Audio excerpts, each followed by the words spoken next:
Alors, ce que vous venez de lire, c'est simplement un témoignage, et il y en a plusieurs, d'un gars qui s'est fait escroquer sur OneCoin. Bon, des arnaques au Bitcoin, il y en a plein. Je reçois beaucoup d'emails et de messages de personnes qui me demandent si tel ou tel site est une arnaque.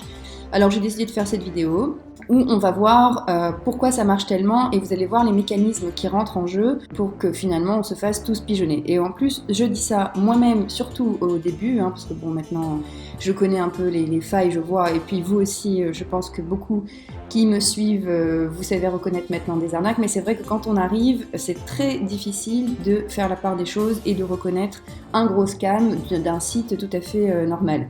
Donc j'ai pensé que ce serait pertinent de montrer les caractéristiques essentielles des arnaques plutôt que de m'intéresser à des cas particuliers. Même si je vais vous donner des exemples de quelques sites qui se sont avérés des arnaques et qui sont potentiellement de grosses arnaques, ce qui m'intéresse, c'est de pas de vous montrer des cas particuliers, parce qu'en fait, la plupart du temps, elles reprennent les mêmes principes. Et donc, si je fais cette vidéo, c'est pour deux choses principalement. La première, c'est tout simplement pour vous éviter de perdre bêtement de l'argent. En plus, en participant à ces scams, donc d'accord, vous perdez de l'argent, mais en plus, vous enrichissez un ou deux escrocs ou même des mafias qui vont, eux, tranquillement utiliser votre pognon pour glander dans les Bahamas. Et j'en profite au passage pour vous rappeler les règles essentielles à tout investissement, quel qu'il soit, que ce soit dans les bitcoins ou ailleurs.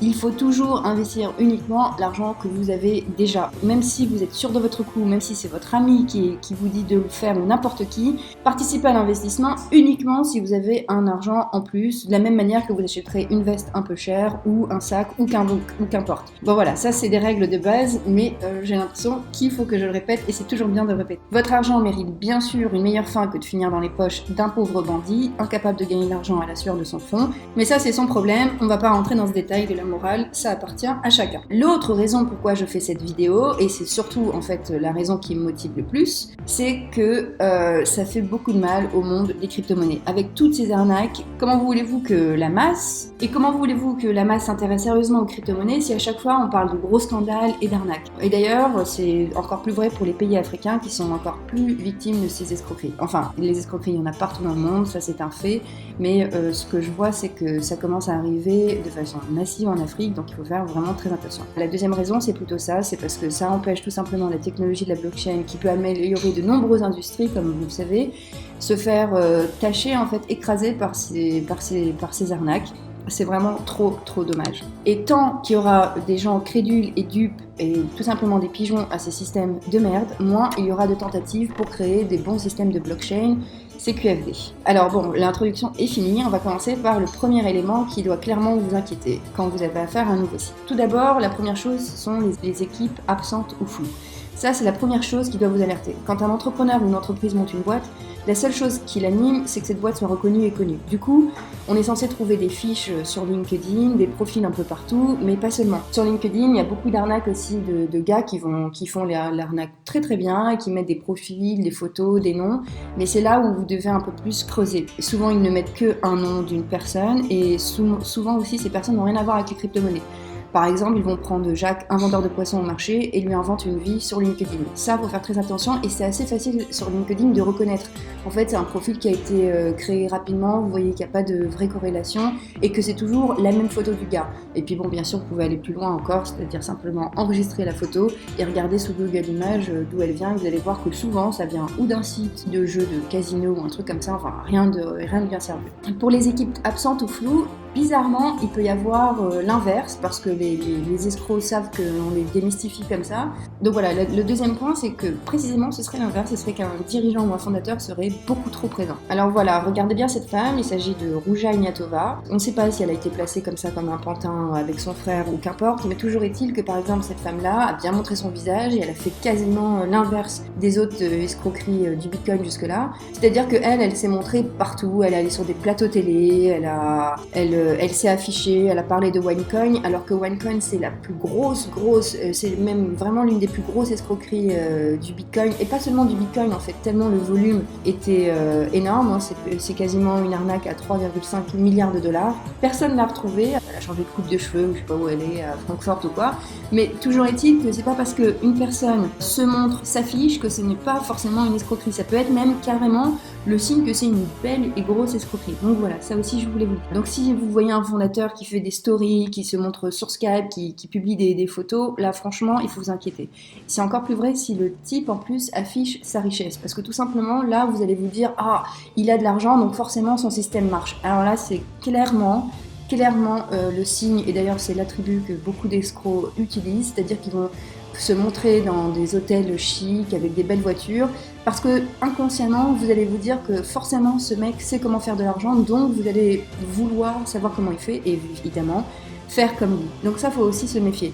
Vous verrez pas Bill Gates pour vendre ses puces ou ses appareils électroniques s'afficher dans sa belle caisse et vous dire qu'il faut acheter telle ou telle chose. Non, ça marche pas comme ça. Il y a que les escrocs ou les gens bas de gamme qui fonctionnent comme ça. Il faut vraiment se méfier à ce point-là. Ou vous n'allez pas imaginer Warren Buffett pour nous expliquer des tips en trading s'afficher dans une Ferrari pour nous parler de ça. Non. Si une personne, dans n'importe quel secteur, joue de son fric ou de l'apparat fric, il faut déjà un peu vous méfier. De même, il faut se méfier quand la frontière entre l'entreprise et la personne est trop mince. Pas évident non plus de reconnaître si on a affaire à une arnaque ou pas, si on se focalise uniquement sur les équipes et les fondateurs.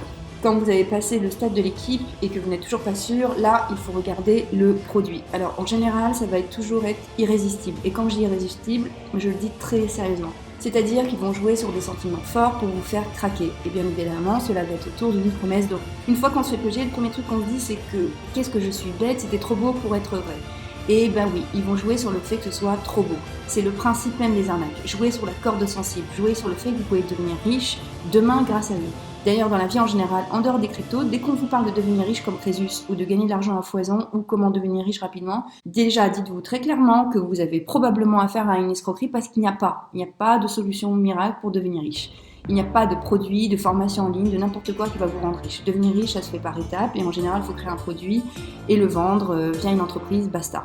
Mais après, il y a produit et produit. Les arnaques au Bitcoin, par exemple, ce sont des mecs qui ont décidé de vendre un produit fake, donc un produit de merde, qui n'existe pas ou qui est complètement bidon. Ils n'ont pas de scrupules, ils vont jouer sur vos envies de devenir riche, de fait à vous masquer le véritable produit. Alors ils vont activer ces éléments en vous qui vont vous rendre fou. Ah, gagner tout cet argent sans rien faire, bien sûr que ça va vous rendre fou. Qui a envie de continuer à aller bosser pour des cacahuètes? Personne, non? Qu'est-ce qu'il va vous dire? Il va vous dire que vos profits vont être décuplés et souvent en plus on va zoomer sur le fait que le Bitcoin a rendu plein de gens riches. Le Bitcoin il a 10 ans, enfin 11 ans aujourd'hui, bien évidemment il a pris une valeur incroyable et les personnes qui ont investi au tout départ, bien sûr qu'elles ont gagné. Alors ils jouent sur ce fait-là, alors que ça ne se passe pas comme ça. Le Bitcoin c'est très particulier parce que déjà d'une c'était la première crypto-monnaie, parce qu'elle a lancé la blockchain avec un grand B. C'est tout un tas de choses qui fait que le Bitcoin, il a cette valeur-là. Mais pour les autres crypto-monnaies, alors surtout quand elles n'ont aucune utilité, c'est quasiment impossible qu'elles prennent de la valeur. Pourquoi on va prendre de la valeur sur quelque chose qui est complètement virtuel? Donc, bien sûr, vous serez enthousiaste, heureux à cette idée, alors vous allez plonger dans l'arnaque parce que vous avez tout simplement envie d'y croire. Parce que vous avez envie de savoir que c'est possible, que vous deveniez riche, vous aussi. Et l'arnaqueur le sait, vous en faites pas pour lui. Donc, qu'est-ce qu'il va faire avec cette promesse dorée en vous disant que oui, ça va augmenter, que oui, ça a déjà augmenté, que lui, il est devenu riche comme ça, qu'il faut participer, qu'il faut profiter de cette opportunité? Lui, il va vous faire tout ça, comme ça vous êtes chaud patate pour pouvoir investir. Et là, vous oubliez que le produit en question est tout rave. Par exemple, pour OneCoin, le produit c'était simplement des cours de crypto-monnaie. C'est-à-dire des cours que, comme moi par exemple, que je donne gratuitement sur Udemy ou sur YouTube, des cours tout pourris, il fallait acheter des packs. Enfin bon, je ne vais pas rentrer dans le détail de OneConnect, mais pour vous dire que souvent le produit est complètement bidon, mais la promesse autour est tellement belle qu'on en oublie le produit. Alors, les arnaques au Bitcoin, elles sont nombreuses, ça peut être des packs de trading, donc juste des cours de trading qui coûtent super cher. Ça peut être des crypto-monnaies qui sont des purs shitcoins, c'est-à-dire que c'est des cryptos crypto-monnaies qui ne servent à rien et il n'y a même pas de blockchain autour. Ça peut être tout simplement aussi très souvent des forfaits de cloud mining alors que le mec n'a aucune boîte, rien du tout. D'ailleurs, vous pouvez les reconnaître parce que les taux de rendement sont incroyables. Comment je reconnais qu'un site ou un projet est bidon, c'est toujours par rapport au produit. Là aussi, hier, on m'a proposé, par exemple, on m'a montré un site pour faire du stacking. Bon, ben là, je vois clairement que c'est tellement pas possible. Déjà, un logiciel de POS, ça ne marche pas comme ça, il faut une machine. Donc là, par exemple, clairement, c'est une arnaque. On peut le voir avec le produit. Même si autour, tout est bien enveloppé, c'est clair et net que c'est pas possible. Un autre élément qu'on voit souvent dans les arnaques, et pourtant c'est très délicat de vous dire ça, parce qu'il s'agit du parrainage. Mais sauf que le parrainage, c'est un outil qui est utilisé par les plus grandes compagnies comme Amazon par exemple. Donc c'est pas ça qui va faire que c'est une arnaque. Mais souvent dans les arnaques, le parrainage, il est complètement excessif ou délirant, c'est-à-dire qu'il y a plusieurs niveaux. En gros, chaque personne affiliée, par exemple sur Amazon ou sur même sur Airbnb, ils font du parrainage. Si vous donnez votre lien à un ami, à votre père ou à votre mère, bon bien, vous allez gagner un pourcentage de ce qu'elle va dépenser. Mais là, dans les sites d'arnaque, c'est-à-dire que toutes les personnes que vous parrainez, elles-mêmes peuvent parrainer, ça fait une espèce de pyramide. Et quand je dis pyramide, vous pensez bien évidemment à la pyramide de Ponzi. Aussi, ça peut être de Ponzi ou ça peut être aussi du marketing de réseau qui là encore est utilisé par de nombreuses compagnies solides comme Tupperware ou quoi. Mais eux, c'est-à-dire qu'il ne va y avoir que ça, c'est-à-dire que le produit, un peu comme OneCoin, n'est pas un vrai produit. Faut pas déconner, faut une formation à 1000 €, déjà c'est clairement mauvais signe. Qui dit parrainage excessif, le problème c'est que cela va pousser beaucoup de gens à en faire la promotion. Et bien sûr, des gens par exemple qui sont sur YouTube ou qui sont sur Instagram, enfin des gens qui ont une grosse audience, des influenceurs. C'est un peu ce qui s'est passé par exemple avec BitConnect qui a connu un succès foudroyant précisément parce qu'ils ont fait appel à des influenceurs et à des youtubeurs. Donc là encore, il faut faire attention, ne croyez personne, même pas moi, même pas votre frère, même pas vous-même en fait. À chaque fois que vous avez un site, vérifiez toujours 10 fois parce que je vous assure que plus on avance dans le temps, plus ils deviennent forts. Ils font tout, en fait leurs boîtes elles ont l'air vraiment très solides. Parfois c'est trop difficile de faire la part des choses et de voir que c'est des arnaques, c'est tout simplement elles montent des boîtes, il y a des vrais employés qui eux-mêmes ne sont pas au courant de l'arnaque et ensuite elles décident de fermer et elles se cassent sous les tropiques. Donc ça, c'est pour ça qu'il faut faire gaffe. À l'époque, c'était assez facile de les découvrir parce que le site était complètement mal fait. Mais là, maintenant, je vous jure qu'ils vont très loin. Pour gagner des millions d'euros comme ça facilement, ils se mettent à bosser de manière fictive pendant 1 an à fond et ensuite ils ferment tout. L'autre point où vous pouvez déceler que c'est une arnaque, c'est que souvent les sites d'arnaque prévoient toujours vos craintes. D'ailleurs, tout bon vendeur de pacotille le sait, il doit toujours chercher à devancer vos obstacles. C'est même ce qu'on apprend en école de commerce pour nous transformer tous en véritables vendeurs de tapis de haut niveau. Du coup, ils affichent leur certificat de registre d'entreprise, souvent d'ailleurs qui sont enregistrés dans les paradis fiscaux. Vous imaginez, vous, sur le site d'Apple, par exemple, trouver le certificat de registre d'Apple? Non, et ben eux, c'est ce qu'ils font. À chaque fois, ils prouvent qu'ils ont une entreprise. Mais on s'en fiche, puisque monter une entreprise dans les paradis fiscaux, c'est super simple. On peut le faire en ligne. Même vous pouvez le faire maintenant en dépensant 200 €. Vous pouvez avoir un siège fictif, un compte bancaire dans les îles Caïmans, c'est tellement facile. Donc bien sûr qu'ils vont vous montrer des registres de commerce, mais nous, souvent, la personne due pour le pigeon, il croit que c'est un gage de garantie, alors qu'il va pouvoir le retracer par exemple, alors que non, c'est même pas un vrai nom qu'il va mettre au nom de la boîte, c'est une boîte complètement fictive, typiquement des paradis fiscaux. Ils ont des schémas de virement bancaire tellement complexes que vous ne pouvez pas les suivre, vous ne pourrez pas les retracer, et d'ailleurs les juridictions des pays en question ne vont pas faire l'effort de les poursuivre. Ensuite, ils se griment, ils font comme tous les plus grands escrocs. Donc voilà, faites très attention pour ça. Et d'ailleurs, en plus des autres certificats, il y a un autre élément qu'on trouve souvent sur les sites d'escrocs, c'est que souvent ils mettent des logos de partenaires, par exemple des logos de Mastercard, de Coinbase, de Binance, et souvent quand vous cliquez, il n'y a rien du tout, et surtout que les logos n'ont rien à voir avec le site en général, c'est-à-dire qu'ils vont mettre simplement des logos parce que nous on est habitués, on surfe tellement sur des sites où il y a des logos de partenaires qu'on se dit tout simplement encore une fois que c'est un site crédible. Mais si vous cliquez dessus, en général, rien ne se passe et puis très rapidement vous pouvez voir qu'il n'y a pas de lien. Et d'ailleurs, ils font aussi ça, non pas avec les logos, mais avec des articles qui seraient parus dans la presse.